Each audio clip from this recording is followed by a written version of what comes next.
Bismillah ar-Rahman ar-Rahim. We are talking about today's topic is in Arabic grammar pronouns, which is called in Arabic as dhamir or dhamir, like this.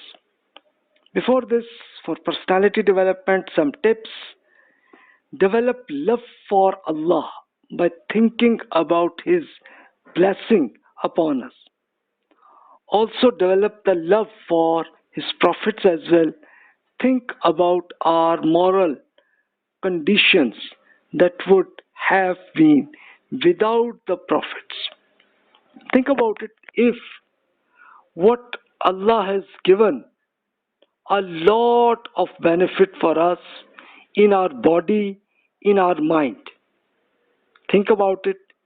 And also think about it that with a lot of prophets from Adam alayhi salam to Nuh, Ibrahim, Musa, Isa, and Muhammad sallallahu alayhi wa sallam, all of them Allah give to us just to give a guide to us. So now think about it, and if God does not provide us this guideline, then what we will do? What mistakes will result to humanity? Think about it. So this is a tip for you. Now we come to the language, grammar, Arabic language, pronouns or dhamir. Pronoun is a word used instead of the noun. For example, we use the word he or she, it, they, I, we. Why? Instead of the name. First time you start with the name of the person and then you change. In English, like for example, you are talking about some Mr. John. So you talk about John. First time you will call that I am talking about John, and then you will start he. You will say it. Or you are talking about a lady, Mary, for example, you say I am talking about Mary, and then you will start speaking she. She is like this. She is this, like this. And similarly for like other than human persons, you talk about something like a building. So you will first talk about the name of the building, that I am talking about Panorama building, and then you will, for the next sentence, you will call it it. It is about this. Like this. No? This is an example of English. So the like English, in Arabic we have three positions of our pronouns. Either we are talking about a person, or talking with that person, or talking about ourselves. These three scenarios are there. Like one is we are talking about a person, or you are talking about that person, or third scenario is that you are talking about that person with him, for example. So now let me make it in the three scenarios in this grammar. They are called for third, second, or first person respectively in English grammar. In Arabic they are called as ghaib, hazir, and mutakallim. Ghaib means that the person is out. He or she is not available right now when you are talking. Hazir means you are talking about a person, whether man or woman, but he or she is available right now. But you are talking to some other people, but about some special person. So that's why he or she is hazir. They are available there. And third scenario is that you are talking about that special person. You are asking some question or answer to a man or woman, but whatever they are.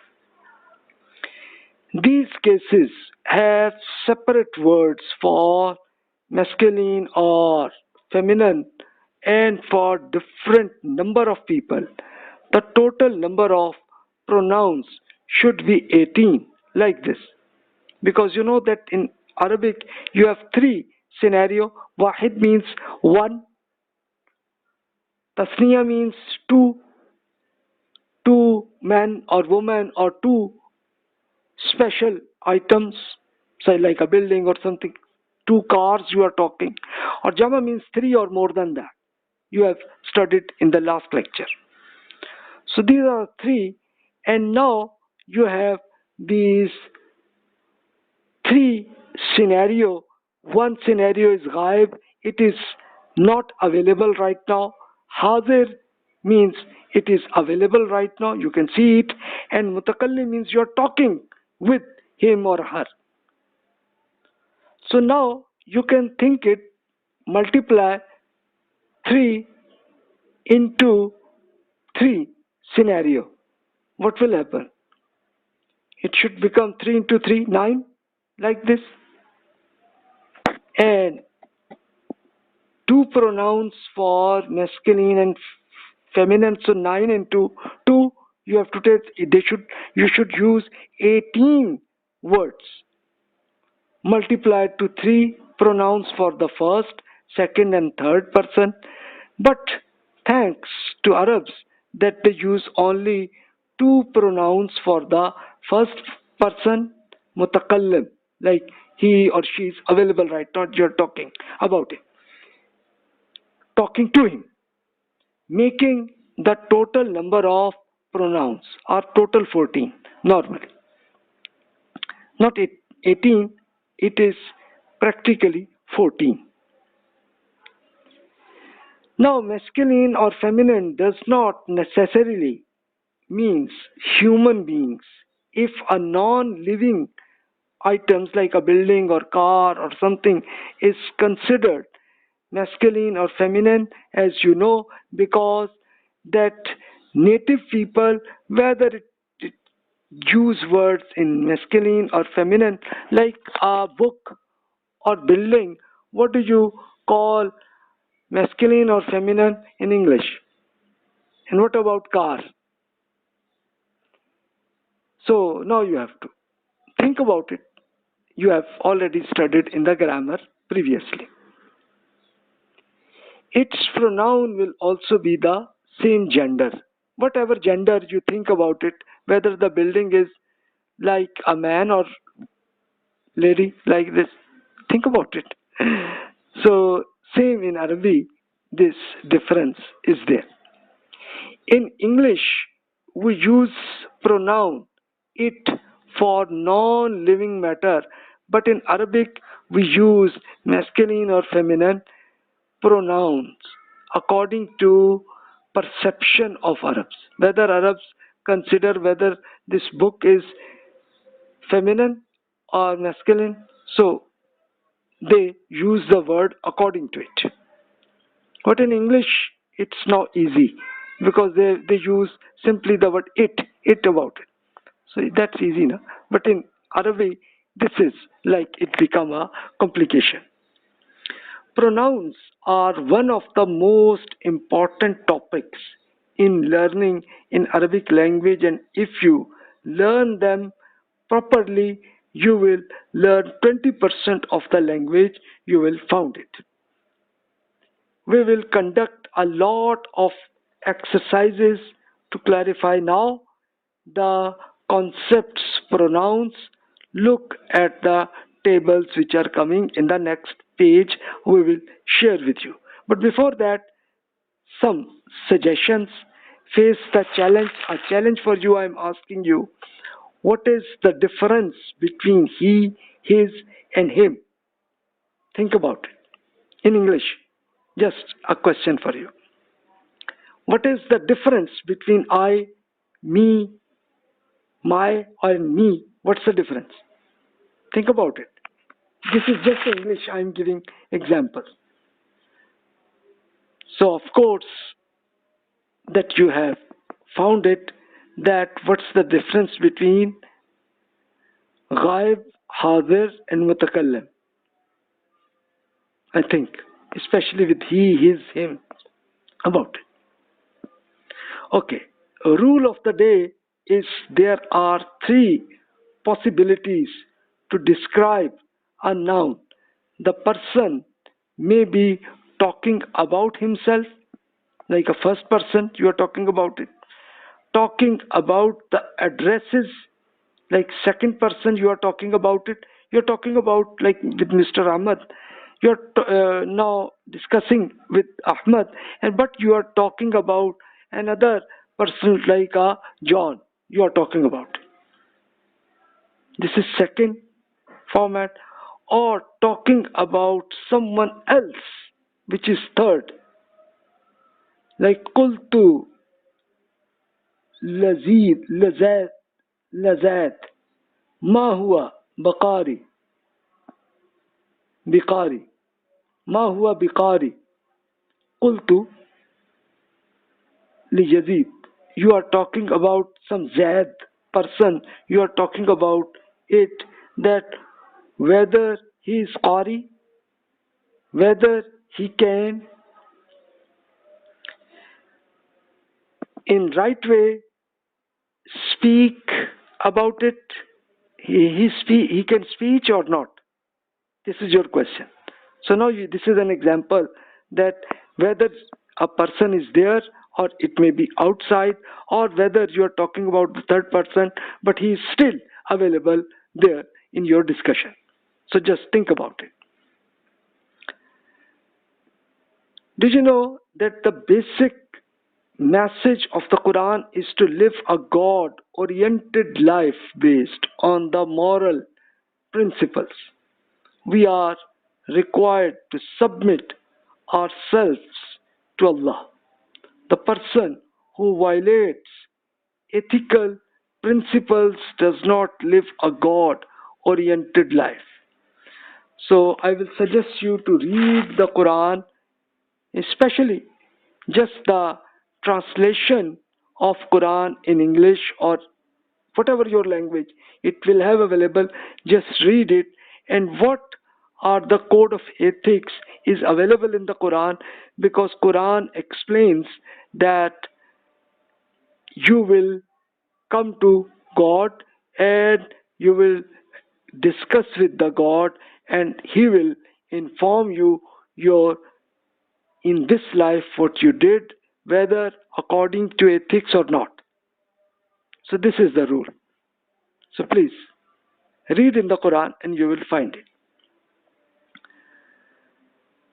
Now some I will share worth reading, just to read especially a small article examining other with suspicion whether it's right or not. Just read it. So this is just an overview. Now, as our topic we were discussing about ghaib, hadir and mutakallim, a person you are talking but he is right now not available. Other scenario is hadir, you are talking about a person but that person is still available there, you can see and he can listen you, but you are talking, you are discussing with some other person. And mutakallim, that with this person you are talking with this person, that you should do this, you this, like this. So these, for definitely different words will appear. So now I share with you that the number, gender and person, three scenarios might be there. Like subjective case, like Rafa, you are talking with him like he. So in Arabic it is huwa. They both, if they are two person, then you will call huma. They all you are talking, they will become hum. All of them you are talking about something. If they are ladies, then you will call she. In Arabic it is called hiya. Hiya, like this. Huma. Huma means it. They ladies you are talking about them. So see, whether it is men or woman, this is tasniya, like two words, two persons you are talking, whether male or female, but the word is the same used, homa. But for many ladies you talk, then it will become hunna. All ladies are doing this. Similarly,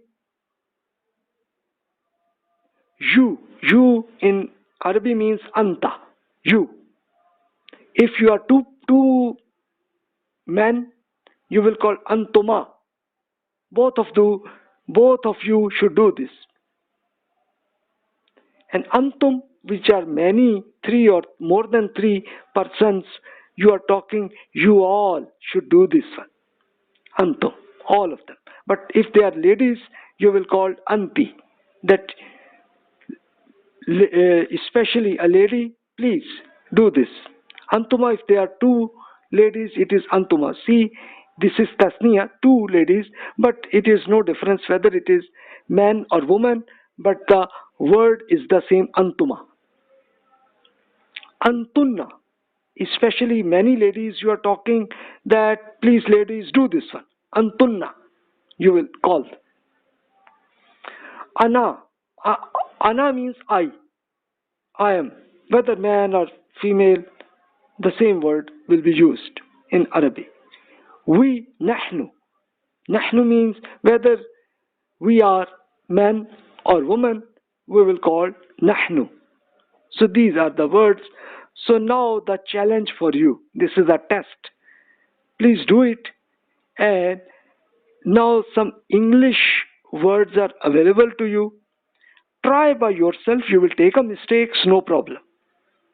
But when you complete this assignment, then check in the answer book, and whatever your errors are there, just note it, then practice it again. You will do it. So inshallah Arabic, you will be able to understand, will be able.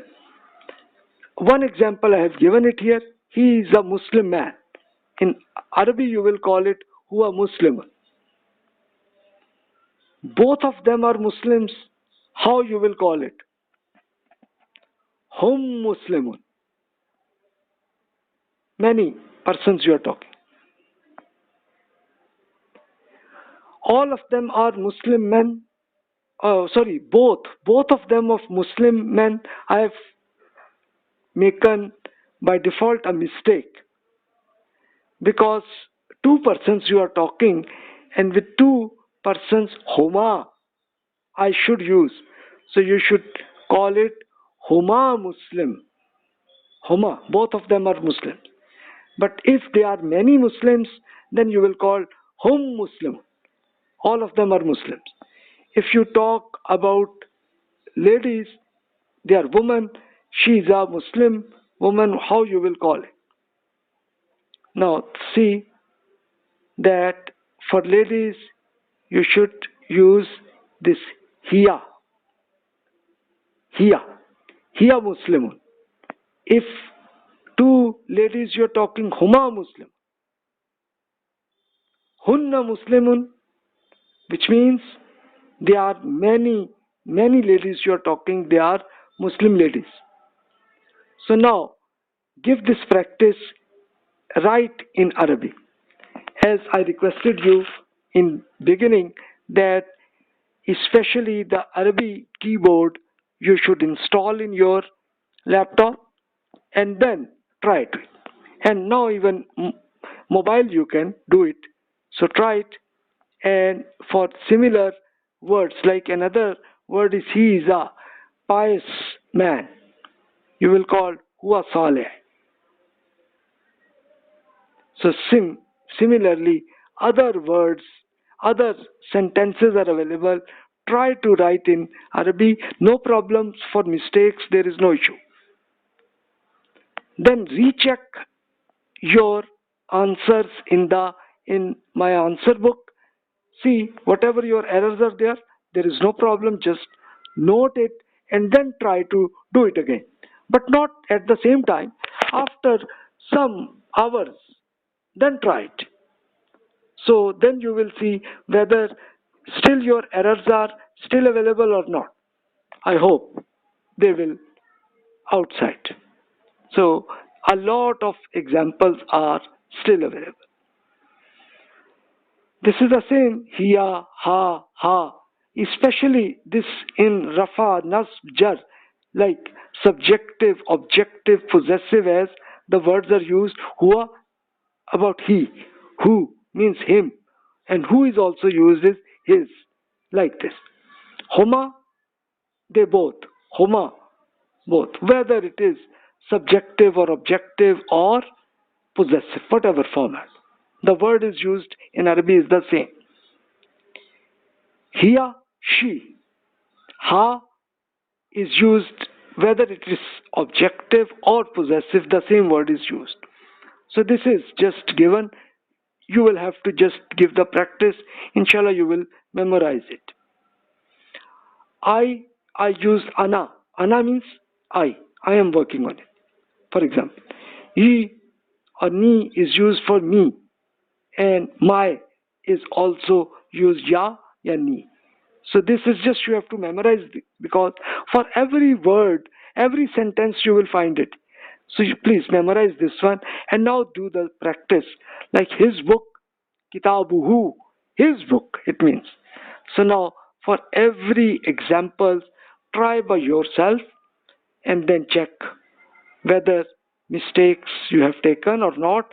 And for example, if you don't find any mistakes, it means 100% you have found the Arabic. Because most of the common words are these ones which are used in the Quran and any other Arabic books.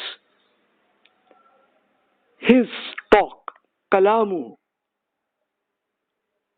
Then their talk, how you will find. Like two persons you are talking, their talk.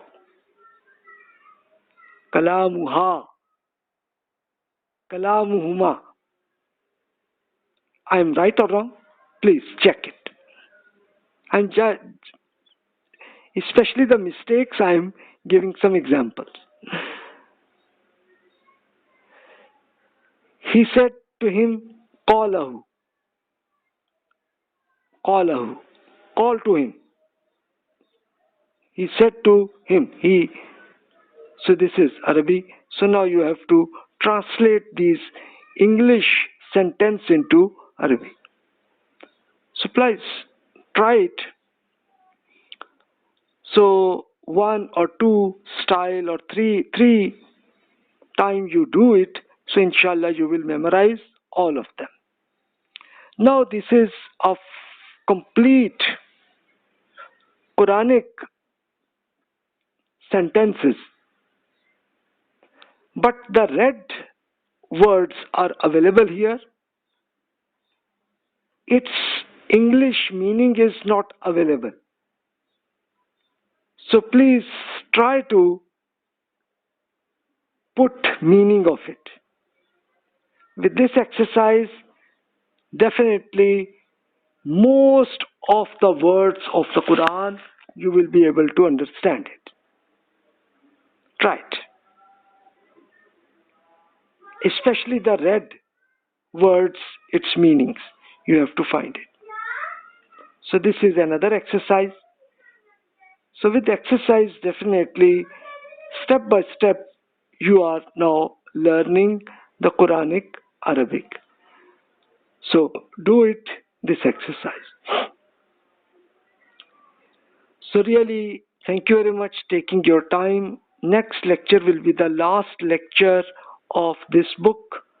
And whatever questions prepare in your mind, send to my email.